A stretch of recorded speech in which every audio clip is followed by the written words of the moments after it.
নমস্কার, আমি সুস্মিতা। আশা করি আপনারা সকলে খুব ভালো আছেন। বর্তিকায় আপনাদের স্বাগত জানাই।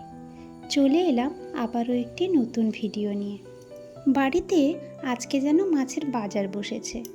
বাজারে যত রকমের মাছ উঠেছিল মনে হয় সবই নিয়ে চলে এসেছে। আসলে বাড়িতে বাবা এসছে, তাই ও আর আজকে আমাকে জিজ্ঞাসা না করেই মনের মতো মাছ কিনে নিয়ে এসেছে। বাড়িতে এখন পুচকু বাবুর জন্যে তেমন কোনো রান্না করা হয়ে ওঠে না, তাই বাড়িতে কেউ এলেই ও বাজার থেকে সব রকমের মাছ সবজি নিয়ে চলে আসে। সামুদ্রিক মাছ, মিষ্টি জলের মাছ সব রকমই নিয়ে এসেছে। চলুন আজকে এই সব মাছ দিয়ে কি রান্না করি তা আপনাদের সঙ্গে শেয়ার করি। সামুদ্রিক মাছের মধ্যে ছিল চিংড়ি, রুলি মাছ, কাকজা মাছ, পমফ্রেট, আর পোনা মাছের মধ্যে ছিল সিলভার কাপ। রুলি আর কাকজা মাছকে আপনারা কী নামে চেনেন সেটা আমাকে কমেন্ট করে জানাবেন। সামুদ্রিক মাছ খাওয়ার অনেক উপকারিতা আছে, যেমন ওমেগা 3 ফ্যাটি অ্যাসিড আছে, যা হার্টের জন্য উপকারী, উচ্চ রক্তচাপের সমস্যা কমায়, রক্ত চলাচল স্বাভাবিক রাখে, স্ট্রোকের ঝুঁকি কমায়। এছাড়াও সামুদ্রিক মাছে উপস্থিত ভিটামিন এ এবং ভিটামিন ডি কোলেস্টেরলের মাত্রা স্বাভাবিক রাখে। শিশু কিশোরদের মানসিক ও শারীরিক গঠনে ভূমিকা পালন করে। এরকম আরও অনেক উপকারিতা রয়েছে। এখন চলুন একে একে মাছগুলো রান্না করা যাক। প্রথমেই আমি রুলি আর পমফ্রেট মাছগুলোকে ভাজতে বসিয়ে দিয়েছি। কিছু কিছু রান্না এই মাটির কড়াইতে করব। মাছগুলো রান্না করতে করতে ভাবলাম কিছু সবজি রান্না করি, তাই উচ্ছে আর ঢেঁড়স নিয়ে নিলাম। এখানে বাবা সোনা দাদু ভাইয়ের কোলে হয়ে মায়ের রান্না দেখতে চলে এসেছে। দাদু ভাই এসছে, তারও আনন্দের সীমা নেই, তাই সারাদিন খেলা আর খেলাই চলছে।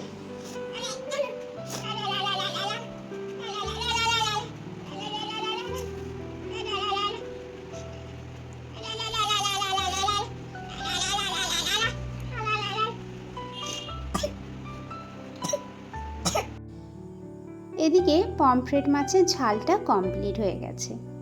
এরপর ঢ্যাঁড়স দিয়ে আমি এই সামুদ্রিক মাছের টক করব, তাও আবার টক লেবু দিয়ে। তাই প্রথমেই আমি ঢ্যাঁড়স আর মাছগুলোকে হালকা করে ভেজে নিয়েছি। তারপর কড়াইতে তেল দিয়ে ওতে লঙ্কা আর 5 ফোড়ন দিয়ে দিয়েছি। মশলাগুলো হালকা ভাজা হয়ে গেলে ওতে ঢ্যাঁড়স আর মাছগুলো দিয়ে দিতে হবে।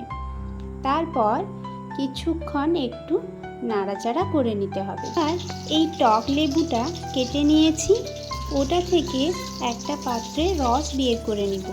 তারপর তাতে কিছু জল মিশিয়ে নিব। এরপর ছাঁকনিতে ছেঁকে নিয়ে তরকারিতে ঢেলে দিতে হবে।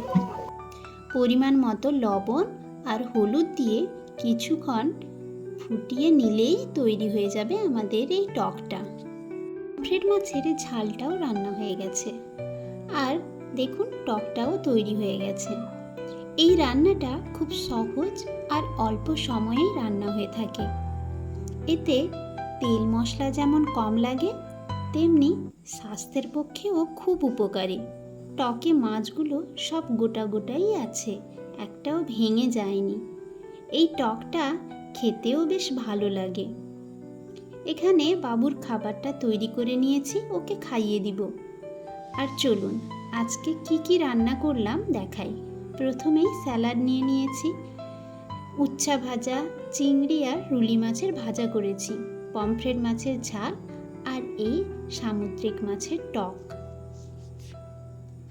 ভিডিওটি ভালো লাগলে অবশ্যই জানাবেন। এর মতো এখানেই শেষ করলাম। দেখা হবে আবার একটি নতুন ভিডিওতে।